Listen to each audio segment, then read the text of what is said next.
앞서 뉴스에서 들으신 것처럼 정부의 구조조정 방안이 나왔습니다. 해운업, 특히 조선업계가 10조 원이 넘는 자구책을 마련하도록 하고 또 강도 높은 구조조정 요구하기로 했습니다. 이렇게 부실기업 지원하다가 자본금이 축난 국책은행들 자본금 한 11조 원 정도 채워주는 방법도 결정이 됐습니다. 김동환 대한금융경제연구소장과 함께 좀 알기 쉽게 풀어보겠습니다. 어서 오세요. 예, 안녕하세요. 자, 먼저 가장 힘든 것이죠. 중공업 구조조정 방안부터 좀 들어볼까요? 핵심이 어떤 건가요? 네, 일단 정부에서 뭐 지원을 한다든지 아니면 세계 대형사를 합병을 한다든지 뭐 네. 이렇게 서로 찢어 붙인다든지 이런 거 안 하기로 했고요. 네. 자체적으로 구조조정에 필요한 재원을 마련하라 이런 네. 건데요. 이제 보면 대우조선해양이 이번에 추가로 3조 5천억 자구안을 냈습니다. 뭐 비핵심 자산 같은 거 팔아야죠. 네. 그래서 지금까지 총 5조 3천억을 마련하겠다는 계획을 냈고요. 현대중공업은 3조 5천억인데 네. 비상시에는 3조 6천억까지도 추가로 하겠다 이런 네. 안을 냈고요.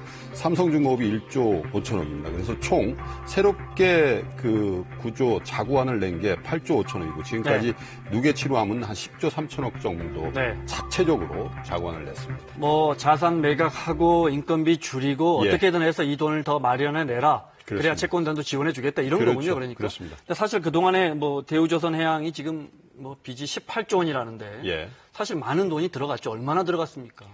예, 일단 뭐 대우조선해양이 국영화된 게 벌써 15년, 16년 됐기 네. 때문에 그걸 다 추론을 하기가 어려워요. 네. 근데 작년에 문제가 되고 나서 한 4조 원 가량 더 들어갔거든요. 그렇죠. 네. 근데 사실은 문제가 STX 조선 문제도 그렇지 않습니까? 네. 법정 관리로 물론 갔습니다만은 은행 관리로 간지 몇 년 안 된 사이에 4조 원 이상의 자금 지원이 됐는데 네. 그 돈을 경영진에서는 한 푼도 써본 적이 없다라는 얘기를 해요. 왜냐하면 워낙 저가수들 해놓으니까 그 저가수주를 만들어서 배를 지어서 인도를 하면 적자가 나게 돼 있잖아요. 네. 그러니까 은행 간에서 이거 위약금을 물더라도 이거 계약 파기해야 되겠다. 그리고 위약금 물어주는 데 쓰고 또 적자가 나니까 그 적자 메우고 또 회사채 상환들이 계속 들어오잖아요. 네. 그러니까 사실은 은행권에서 지원을 4조 5조씩이나 했는데도 이게 그 회사의 구조조정 대상 회사의 구조를 개선해서 경쟁력을 강화하는 데는 별로 쓴 바가 그냥 없다라는 급한 거예요. 불만 끄는군요. 그렇습니다. 네. 그래서 이번에 대우조선해양이 이제 사실은 국영조선사나 마찬가지 아니겠어요? 네. 국가가 뭐 대주주니까. 국책은행이 뭐 채권단이니까. 그렇죠. 네. 그래서 이 자구안도 그렇습니다만 지금까지 들어간 돈이 어떻게 쓰이는지 또 이걸 관리 감독했던 사람들이 지금 문제라는 거 아니에요? 네. 산업은행이라든지. 그래서 이런 구조적인 문제를 정확하게 파악을 하고 근본적인 치유책을 내야 되는데 지금까지 나온 거 보면 자구안 그리고 인력 조정 이런 쪽으로 좀 머물러 있는 것 같다는 좀 아쉬움이 좀 있습니다. 그 말씀은 너무 맡겨두는 것 같다. 뭐 유력한 부분은 떼어내거나 합병하거나 뭐 매각하거나 이런 부분을 좀 더 적극적으로 해야 되는데 왜 그러냐면요. 네. 지금 현재 이 우리나라 조선 3사가 좀 부실화된 게 경쟁력이 없어서 그런 게 아닙니다. 네. 세계적인 경쟁력은 있는데 우리 회사들끼리 국제 시장에 나가서 어마어마한 경쟁을 너무 원가 네. 경쟁을 하다 보니까 저가 수주를 하게 되고 그게 지금 부메랑이 돼서 부실화가 되고 있는 거거든요. 근데 이 3사 체제를 그대로 놔두고 자구안 정도로 하고 네. 인력을 줄이는 선에서 과연 근본적인 구조 조정의 효과를 볼 수 네. 있을 것인가는 앞으로 좀 더 지켜봐야 될 것 같습니다. 그러니까 국민들 입장에서는요. 네. 물론 앞으로 경기가 좋아지기를 바라지만 사실은 방금 STX 조선해양 말씀하셨지만 2013년에 자율협약 들어간 이후에도 거의 3조 4조 원 넘게 들어갔단 말이죠. 그렇습니다. 예. 살릴 수 있다 하면서 계속 1조 2조씩 네. 들어가고요. 성동조선도 2010년에 자율협약 들어가서 계속해서 2조 원 넘게 수혈이 됐는데 그렇죠. 예. 결국 법정 관리 갈 것 같단 말이죠. 국민들 입장에서는 물론 살리는 거 중요하지만 정말 살릴 수 있을까 궁금해야 할 거란 말이죠. 그러니까 연명을 하는 건 의미가 없죠. 어차피 1년, 2년, 3년 지난 다음에 또 이런 문제가 생길 거라면 국민들의 부담만 더 늘어나는 거 아니겠습니까? 네. 그래서 현재 조선업계 내부에서 또 시장에서 얘기되고 있는 구조조정의 안은 현대중공업, 삼성중공업, 대우조선해양에 특화되어 있는 선종별로 회사를 좀 분할하자. 네. 예를 들면 지금 해양 플랜트가 그 적자의 가장 큰 원인 아니겠습니까? 그죠? 그리고 현대중공업은 그냥 두고 대우조선과 삼성중공업의 해양 플랜트를 떼내서 네. 해양 플랜트 전문으로 하는 회사를 새로 만들자는 거죠. 그럼 3사가 경쟁하던 게 어떻게 되죠? 양사가 경쟁 구도로 되는 거 아니겠어요? 네. 그럼 해외 시장 나서 경쟁이 좀 덜 할 거다. 그리고 삼성중공업이라든지 대우조선해양에 군용선 부분이 있거든요. 네. 이런 부분도 떼서 항공산업의 카이라는 회사가 있잖아요. 그 회사들도 사실은 생긴 배경이 구조조정 차원에 생겼는데 지금 굉장히 잘하고 있고 또 우리나라 항공기를 수출하는 경지까지 가 있거든요. 그래서 이런 쪽에 좀 경쟁력을 강화하는 어떻게 보면 그 조금 특화되어 있는 선종별로 경쟁을 덜하는 구조를 만들어주는 게 좀 필요하다 이런 생각이 좀 듭니다. 네. 해당 회사들에게 강력한 구조조정 요구하기도 했고요. 물론 이제 인력 감축이 이어지겠죠. 또 하나 궁금한 게 이들 회사들에게 그동안에 이제 뭐 무턱대고라는 표현이 맞을지 모르겠습니다. 계속 지원해지다가 자본금이 부실해진, 곳간이 부실해진 산업은행이나 뭐 수출입은행 같은 국채은행도 책임을 묻기로 했어요. 그러니까 책임을 묻는다는 게 뭐 민영사의 뭐 책임은 아니고요. 현재까지 뭐 신의 직장이라는 평가를 받아왔잖아요. 그래서 임원들은 연봉 삭감을 하고 20% 정도 삭감을 하고 그리고 직원들은 인상분에 대해서 2년치에 대해서 반납을 하겠다 이런 정도의 조치가 있었고 또 한 가지 중요한 게 뭐냐면 산업은행 출신들 OB라고 표현을 하죠. 이제 리타이어 은퇴할 만한 사람들이 이제 자회사도 아닌 이 관리하는 회사의 임직원으로 가서 가평세를 했다는 거 아니겠어요. 그래서 그런 것들을 못하게 하겠다. 그래서 재취업을 왜 공직자들 재취업 못하게 하잖아요. 그래서 재취업을 엄격하게 제한하겠다라는 조치까지 같이 나왔습니다. 자, 중공업 부분 구조조정안, 자구계획안 살펴봤고요. 이제 그 다음에 이제 해운이 남아 있습니다. 현대상선하고 한진해운인데 그 중에 한진해운 부실에 가장 큰 책임이 있는 최은영 전 회장이 오늘 검찰에 출두했는데요. 화면 준비했습니다. 잠깐 보시겠습니다. 비교적 담담한 표정으로 검찰 조사를 받기 위해서 출두했는데요. 조수호 전 한진그룹 회장의 부인이죠. 신격호 롯데 총괄 회장 동생의 딸이기도 합니다. 그러니까 신격호 총괄 회장의 조카죠. 자, 자율협약 하기 직전에 공교롭게도 주식을 많이 팔았습니다. 어떤 혐의 받고 있고 지금 어디까지 드러났습니까? 자, 이제 4월 22일로 기억이 나는데요. 한진해운이 자율협약, 그러니까 은행권에다 경영권을 넘기는 결정을 하게 되거든요. 근데 공교롭게 얼마 안 됩니다. 한 30억 정도의 지분을 가지고 있던 딸을 포함해서요.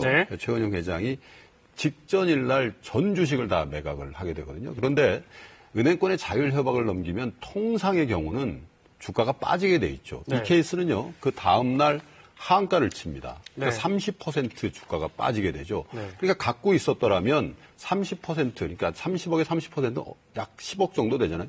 10억 정도 손실을 내부 정보를 배타적으로 받아서 손실을 회피했다라는 그런 혐의를 받고 오늘 검찰에 조사를 받으러 간 거거든요. 근데 공교롭게라는 표현을 김 원장 기자께서 하셨는데 우리 국민들은 공교롭게라고 생각을 안 하는데 문제가 있는 것 같아요. 이건 내부에서 분명히 무슨 정보를 줬을 것이다. 어떻게 하필이면 그 하루 전날 주식을 다 팔아치웠을까 이렇게 생각을 하는데 문제는 뭐냐면 이분이 1,000억, 2,000억대 자산가거든요. 지금도. 그리고 한진해운이 부실화된 거는 돌아가신 두 분한테 경영권을 이어받아서 이분이 경영을 했는데 가장 잘못한 게 뭐냐면 용선료라는 얘기를 많이 하잖아요. 엄청나게 비싼 용선료를 두고 확장을 했다는 그걸 지금 깎아달라고 이제 협상을 하고 있는 상황이고 부실화된 가장 큰 원인을 제공했던 분이라서 또 국민들이 좀 언짢은 생각을 하고 계신 것 같습니다. 자, 이런 현대상선이나 한진해운에 대해서 정부는 어떤 식으로 구조조정을 해나가기로 했습니까? 자, 지금 현대상선은 진도가 많이 나갔죠. 용선료 협상도 거의 타결이 됐다는 소식이 전해졌고요. 출자 전환도 했고 사채권자들도 부분적으로 채무 조정을 했기 때문에 돈 빌려 채권단 말고 돈 빌려준 사람들도 그리고 증자 계획도 냈고요. 그래서 오늘 발표를 보면 한진해운도 현대상선과 똑같은 절차를 하겠다. 그 얘기는 뭐냐면 그 용선료 협상이 제대로 안 되면 법정 관리다. 그리고 또 하나 그 한진해운은 이미 들어가 있습니다만 또 하나 현대상선이 하나 남아 있는 숙제가 뭐냐면 해운 동맹이라고 말씀드린 바가 있잖아요. 여기에 들어가지 못하면 실제로 해운사로서 메이저 해운사로서 영업을 할 수가 없습니다. 이런 과정들을 못하게 되면 철저하게 구조조정 전 단계에서 이제 법정관리라든지 이런 단계로 가겠다 이런 의지를 표명한 겁니다. 자, 알겠습니다. 정부의 구조조정 또 자구안들 살펴봤고요. 이렇게 계속해서 부실 기업들을 지원하기 위해 존재하는 게 이제 국책은행이란 말이죠. 산업은행과 수출입은행이 대표적으로 있는데 자꾸 지원하다가 이제 자본금이 많이 부족해졌어요. 그래서 이 자본금을 어떻게 충당할 것이냐. 여기도 이제 정부안이 나왔죠. 그러니까 한국은행에서 내라고 하다가 한국은행에서 네. 이제 출자를 못 하겠습니다. 한국은행에 돈 찍어서 좀 해주십시오 했더니 한국은행이 싫어했죠. 예, 못 네. 하겠다. 한국은행 중앙은행 역할이 아니다고 이제 네. 버텼죠. 그러다가 이제 결국 봉합을 한 게 펄리시 믹스라고요. 네. 정부에서도 1조를 낼 테니까 한국은행에서 10조를 내주는데 네. 출자 형태가 아니고 대출 형태로 펀드에 내줘라. 저희가 이렇게 준비한 돼 그래픽 있죠. 보면서 좀 알기 쉽게 설명을 자본 해주시면요. 확충 펀드라는 게요. 네. 10조 규모인데 한국은행은 출자를 하는 게 아니고요. 대출 형태로 기업은행을 통한 대출 형태로 10조를 내게 돼 있고요. 네. 언젠가 10조를 다시 돌려받겠다 이거죠, 돌려받아야죠. 한국은행은. 예, 네. 그리고 기업은행이 이제 자산관리공사의 후순위채 매입을 통해서 네. 1조를 출연하게 되고 그러면 자본확충펀드에 10조 더하기 1조에서 11조가 11조인데 네. 산업은행하고 수출입은행에 그 자본 확충하는데 저 정도 들 거라고 생각을 안 합니다. 한 네. 5조에서 8조 정도 들 거라고 보는데 네. 펀드는 11조로 맞는데 현금을 지금 다 내는 건 아니고요. 필요할 때마다 이걸 캐피탈콜 형식이라고 하는데 네, 네. 요구할 때마다 11조 한도 내에서 네. 우리 마이너스 통장 있잖아요. 네, 네. 그런 형태로 운영을 하겠다는 뜻이죠. 5조에서 8조 정도 곳간에 필요할 때마다 산업은행이나 수출입은행 곳간에 채워 넣겠다. 그렇습니다. 저렇게 펀드를 만들어서. 예. 알겠습니다. 정리를 좀 해야겠습니다. 구조조정 방안이 나왔습니다. 국민들 입장에서는 예. 살릴 기업 살리는 것도 중요하지만 또 너무나 큰 돈이 들어가거든요. 앞으로 구조조정 어떤 방향으로 좀 실현이 돼야 할까요? 이 반복해서 말씀드리지만요. 현재 상태를 모면하기 위한 건 구조 조정이 아닙니다. 구조 지연이죠. 그래서 근본적인 그 구조 조정은 우리 산업이 대외적인 경쟁력을 자체적으로 가질 수 있도록 하는 방안이 동시에 진행이 돼야 된다는 걸 꼭 말씀드리고 싶어요. 특별히 네. 해운도 중첩돼서 문제고요. 조선도 지금 중첩이 돼서 문제인데 지금 현재 정부에서도 애로사항이 있을 겁니다. 시장에 이러이러한 걸 정부가 딱 지침을 줄 수 없는 상황은 인정을 하지만 네. 어쨌든 그런 구조조정을 할 수 있는 그 정부의 역할들을 지금부터라도 좀 충실히 하고 감독하는 그 지금까지 감독해왔던 산업은행이라든지 이런 쪽에 있어서의 구조조정과 이 사람들을 어떻게 더 효율적으로 관리 감독할 건지에 대한 대책도 동시에 내놓고 네. 또 그렇게 추진해 나가야 된다고 생각합니다. 숨만 연장해 줄 게 아니라 기업이 정말 경쟁력을 갖출 수 있도록 해줘야 합니다. 그렇습니다. 대한금융경제연구소의 김동환 소장이었습니다. 고맙습니다. 네, 감사합니다.